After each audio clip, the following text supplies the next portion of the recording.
sa akin na magkaroon po ng gawain po sa lugar na Sitio Pangbulo. Ano ba? Pangbulo ba? Pangbulo. Ako po si Brother Mark Rombano. Nakapunta na po ako na sa bahay niyo. Kasama ko po si Sister G. Taga-ano lang po ako, kaya namayan. Pero galing po ako ng Talban ngayon. Doon po ako ng outreach. Talagang pinawal ko talaga po. Kaya medyo humihingal pa ako. Pero salamat po sa Lord dahil hindi ko na-expect kasi na dito sa chapel gano'n natin. Ang nasa isip ko ay sa bahay muna. Pero mas maganda sa chapel na hihingi na lang po ako ng permission sa pausunod. Tuloy-tuloy na po tayo. Sige po, bago natin simulan ng lahat, ay welcome po natin ang presence ng Lord, ang kanyang Espiritu, ang banal na Espiritu upang tayo po samahan, ang unahan sa lahat po ng ating gagawin. Holy Spirit, ilalagay mo ba yung I need your anointing, God. I love you, Holy Spirit. You captivated my soul, and every day I hope to love you more. Once again, Holy Spirit.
nawa sa ating Diyos.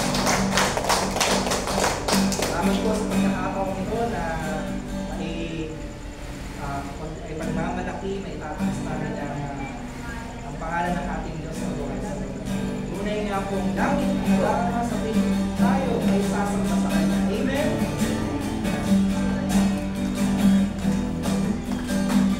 Ang kailangan ko ay ang pag-ibig.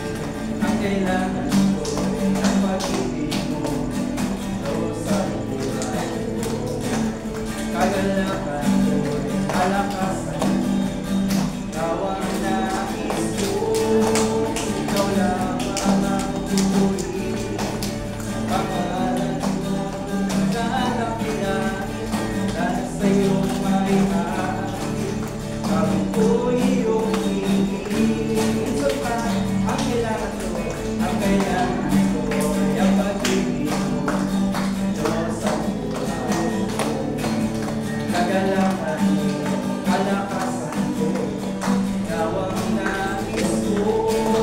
Ikaw lamang ang tutuloy. Pangalan mo, ikalakilan. Dahil sa'yo may aakit. Ang ko iyong hingin. Langit ang aking nadarama. Langit ang aking nadarama. Tuwing nakikinig ka, ang puso ko'y sinisinlaan. At sa'yo'y sumasamba. Langit ang aking nadarama. Tuwing nakikinig ka, ang puso ko'y sinisinlaan. At sa'yo'y sumasamba.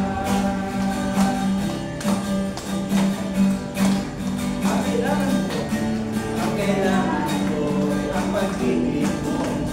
Diyos sa buhay ko.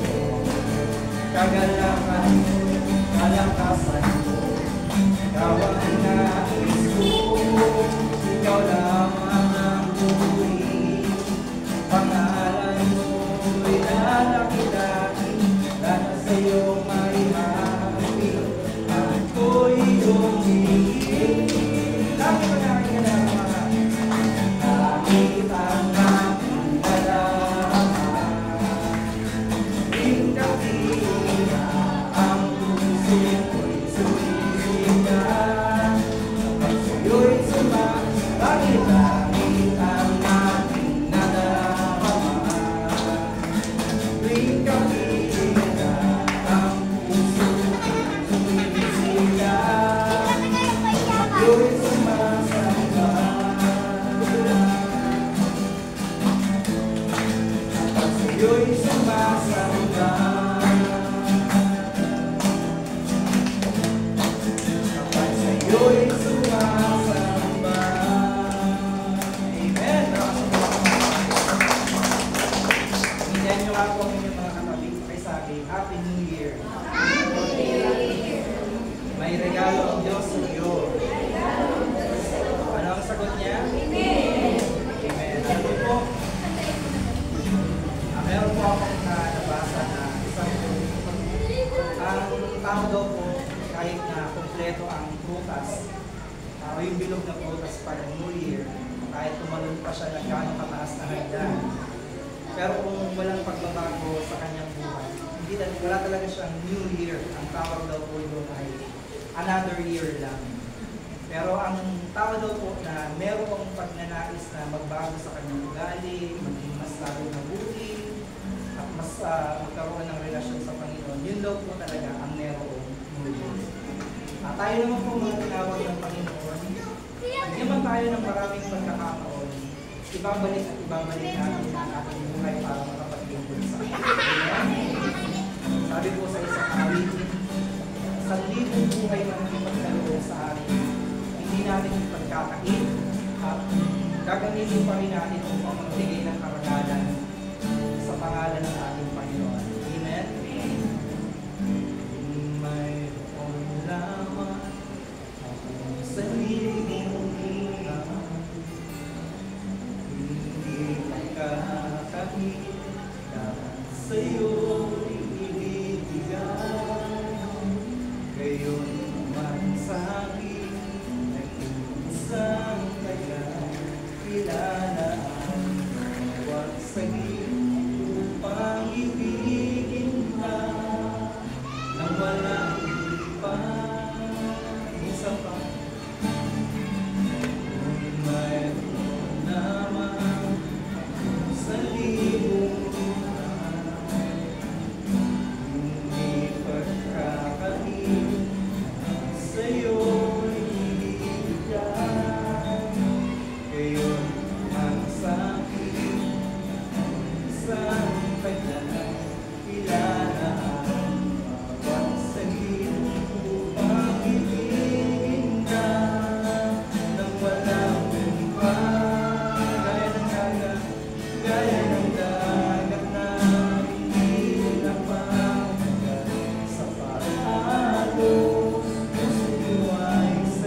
gaya ng dagat na hindi napapagal sa pag-alon. Puso ko ay sa'yo nagmamahal sa habang panahon. Natatanging kayamanan ko, ikaw ay sambahin. Wagas na pagsitay, iyong hindi alakit ang awitin. Sa uling pagkakataon, gaya ng dagat na hindi napapagal sa pag-alon. Puso ko ay sa'yo nagmamahal sa habang panahon. Natatanging kayamanan ko, ikaw ay sambahin. Wagas na pagsitay, iyong hindi kalaki payawitin. Wagas na pagsitay, iyong hindi kalaki ang awitin. Hallelujah, purihin ka, buwanatin ang pangalan mo, Jesus. Maraming salamat sa buhay ay pinagkaloob niyo po, Panginoon. Maraming salamat sa panibagong pagkakataon, sa bagong taon na kami po ay kasali, Panginoon. Maraming salamat po. Hallelujah.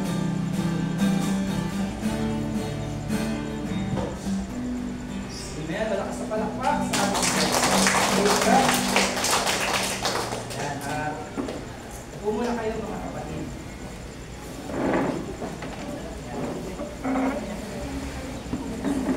Bago po ako mag-share ng Word of God sa inyo, tawag po muna ako ng ilang kapatid natin mula sa Guadalupe. Pataasin para mag-share ng kaunti siguro mga dalawang kapatid ng bakoto. Nahin ko lang po si Nanay Tracy. Kung paano po niya nasumpungan ang gawain ng Panginoon. Kung paano rin po nagkaroon ng pagbabago o himala sa kanyang buhay. Talakpan po natin si Yahweh at Ulay.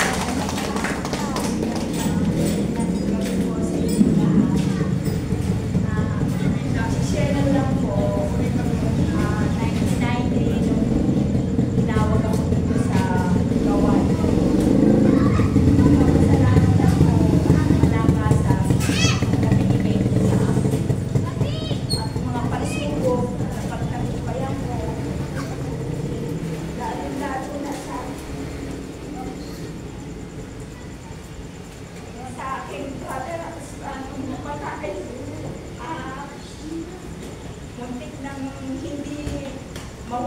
Muntik nang mawala sa gawain na to.